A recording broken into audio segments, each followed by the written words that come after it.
All right, we're going to look at a pretty entertaining but also disturbing clip today. This is a clip of Republican Senator Tommy Tuberville. He participated in a national security Senate hearing. And it's on the one hand hilarious because the guy can't put together a coherent question or sentence throughout his opportunity to ask questions. At the same time, it's really disturbing because this is who the people of Alabama selected to send to the Senate. So it's hilarious and it's disturbing. Check this out. The guy can't ask one question that makes any sense. Good morning. Director Haynes, in your best assessment, does Russia intelligence closely monitor our Secretary of Defense? I think Russian intelligence tries very closely to monitor all of our senior leaders. Yeah, thank you. Okay, so far we're okay. Does Russia monitor our leaders? Fine. Now look at where this goes. So you believe that noted that when he or said that Russia weakened What?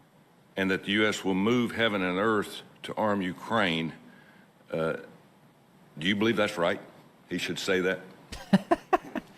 Yes, I think the Secretary of Defense should say. Do you believe Russia blames the U.S. intelligence community for helping Ukraine shoot down a Russian plane carrying hundreds of people? I'm sorry, sir. Can you repeat the question? Do you believe Russia blames us, our intelligence agency, for Ukraine shooting down a plane with hundreds of troops on board? Do you think Russia blames us for that? Which plane are you thinking of? There was a plane recently that was shot down, a Russian plane, that 100 troops. Do you believe that they blame our intelligence agency for that? I don't know, sir. Okay. Do you believe that Russia blames our U.S. intelligence for sinking their flagship, Moskova?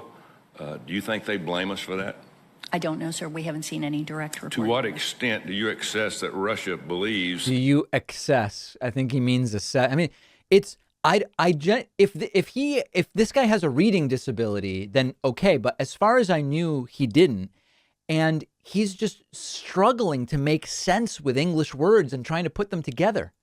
It is at war with the West in the United States. You think that they believe? Do you access it? It is at war. They're at war with us.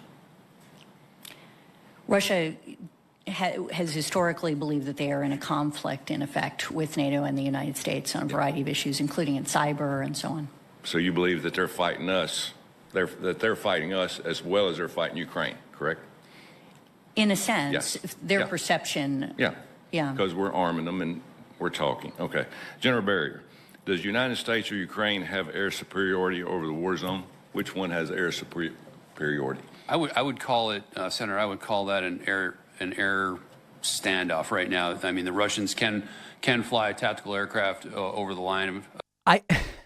I guess maybe what he was getting into the direction of is that it's dangerous in Ukraine. Like, okay, so I'm going to be as charitable as I can here about what Tommy Tuberville was trying to make evident here.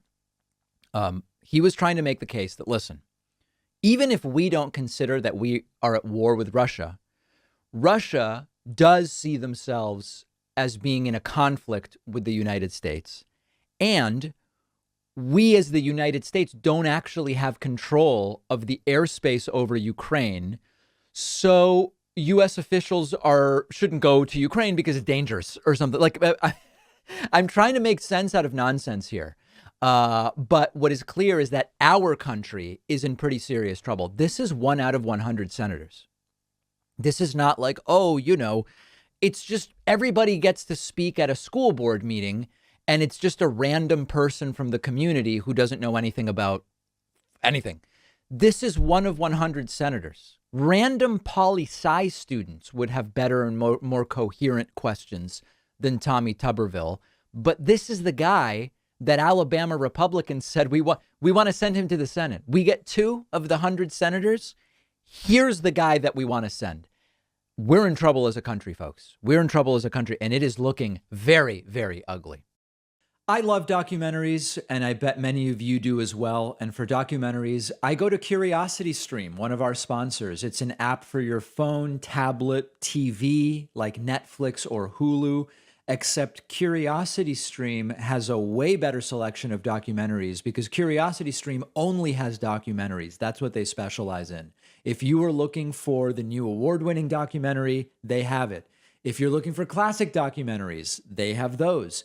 They have a ton of great original content, always adding more to the catalog. I just watched Zenith, which is about the latest advancements in space travel, a topic I'm super interested in, but there's documentaries about just about every topic imaginable. I've been a CuriosityStream subscriber for several years now. It's my favorite app on my Roku, and the best part of CuriosityStream, it's $15 a year at curiositystream.com/Pacman, and the link is down below.